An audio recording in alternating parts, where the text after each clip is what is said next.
BGM 성수학입니다. 오늘은 여러분에게 어코던스 사용 관련된 팁을 두 가지 정도 함께 나누고 싶습니다. 첫 번째는 어코던스에서 행간 설정하는 방법입니다. 우리가 히브리어 성경이든 헬라어 성경이든 많은 분들이 읽으시다 보면 이게 이제 실제로 어떻게 읽어야 되는지 좀 읽는 것이 좀 불편하실 수가 있어요. 그 다음에 이거를 보기 전에 먼저 얘가 명사인지 분사인지, 그 다음에 히브리어 같은 경우는 원형이 뭔지, 물론 지금 밑에 커서를 올리면 이제 밑에 이 부분에 나오긴 하지만요. 그런데 이것을 한눈에 보고 싶을 때가 있거든요. 그래서 그런 것들을 이제 행간 설정이라고 합니다. 그래서 행간 설정하는 방법을 가르쳐 드리고 싶습니다. 자, 먼저 이렇게 원문 성경을 띄워 놓으시고 이 부분에 보면 이렇게 요 표시가 되어져 있는데요. 요거를 누르시는 거예요. 이렇게 누르면 많은 것들이 나오는데 굉장히 다양하게 행간을 설정하실 수가 있어요. 먼저 이제 행간 보기를 누르시면 제가 설정해 두었던 행간이 딱 뜹니다. 네, 지금 보이시죠? 일단은 감추기 하고 전통 행간을 한번 볼게요. 전통 행간을 누르시면 기본적으로 세팅되어져 있는 것이 나오는데요. 좀 확대해 보겠습니다. 그럼 이제 어떤 문장들이 있으면 문장의 원형이 뭔지, 오마르의 원형이 여기고 얘는 품사가 뭔지, 동사인 거죠. 그래서 이런 식으로 한 번에 확인할 수 있는 겁니다. 일단 키번호는 불편하니까 키번호는 지워보도록 할게요. 여기를 지우는 거죠. 그 다음에 이걸 어떻게 읽는지 모르겠다. 그러면 여기서 원형 음역, 단어 음역이 있는데요. 원형 음역은 이 원형을 어떻게 읽어야 되는지, 그 다음에 단어 음역은 위에 있는 이 문장을 어떻게 읽어야 되는지입니다. 그래서 단어 음역을 눌러보겠습니다. 자, 누르면 이렇게 나오죠. 그래서 여기 이렇게 오마르 이렇게 읽으라고 음역 표시가 되어져 있죠. 원형 음역도 볼 수가 있어요. 이렇게 누르면 이제 원형 음역이 나오죠. 네, 그러면 아마르, 엘, 알, 뭐 이렇게 읽으라고 지금 되어져 있고요. 알라 동사. 그 다음에 뜻도 한 번 해볼 수 있습니다. 여기 뜻을 누르시면 되고요. 그러면 뜻은 말하다, say, God 이렇게 뜻도 볼 수가 있습니다. 그래서 이런 식으로 행간 설정을 해 놓으시면 히브리어, 헬라어 초보자들도 쉽게 성경을 읽을 수가 있습니다. 제가 볼 때는 읽는 것을 해 놓으시면 좋을 것 같아요. 태그 같은 경우는 완전히 파싱을 해주는 겁니다. 칼, 미완료, 1인칭, 공성, 단수란 뜻이죠. 이런 것들. 네, 이렇게 너무 많으면 좀 복잡하니까 이런 식으로 좀 하실 수가 있고요.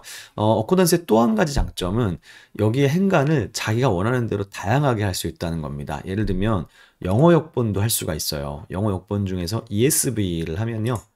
네, 여기 지금 ESV 성경에서 오마르는 say로 번역됐구나. 이렇게 이제 1대1이 가능하고, 더 좋은 것은, 저는 영어 성경보다는 이제 MTLXX라고 해서 히브리어 성경과 70인경을 동시에 행간 설정을 할 수가 있습니다. 그러면 이렇게 나오죠. 딴 건 다 지워볼게요. 지우면 오마르의 이 102편의 오마르의 헬라어는 이렇게 되어져 있고 엘리는 이렇게 되어져 있구나. 나의라는 거잖아요. 모이가. 이런 식으로 70인역과 히브리어 성경을 한 번에 이렇게 역본 비교를 통해서 할 수 있습니다. 물론 방식은 이렇게도 할 수 있어요. 평행 추가한 다음에 이 오른쪽에다가 70인역 성경을 띄우면 이렇게 좌우로 비교하면서 볼 수도 있는데요. 이렇게 보는 장점도 있고 이렇게 위아래로 보는 장점도 있어서 저는 두 가지 방식들을 다 추천합니다.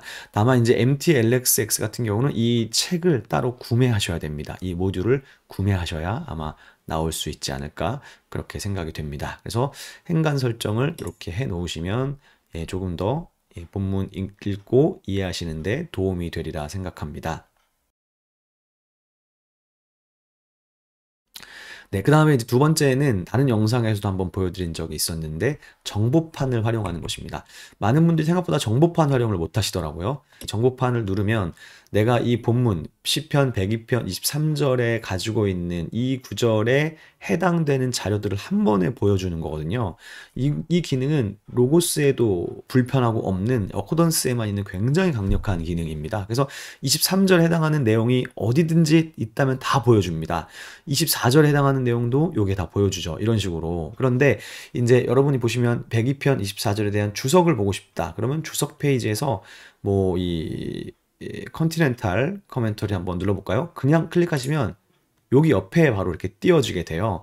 그리고 요거를 이제 아래로 내리시면 이제 이런 식으로 보실 수가 있거든요. 그러면 이렇게 넘기시면서 해당하는 주석 페이지를 이렇게 볼 수가 있습니다. 화면 같이 따라가죠. 그런데 이렇게 보는 것 말고 이쪽 오른쪽 화면에다가도 띄울 수가 있습니다.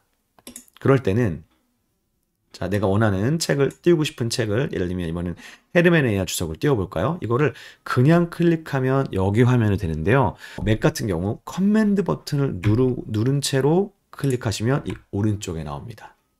그래서 원하는 주석 한 번에 앵커 바이블도 봐야지, 베리티 띄워놔야지, 이렇게 다양한 것들을 한 번에 띄워놓는 거예요. 이런 식으로 그렇게 띄워놓으시면 이제 이렇게 넘기시면 이 오른쪽 페이지도 같이 원하는 페이지가 넘어가게 되는 거죠.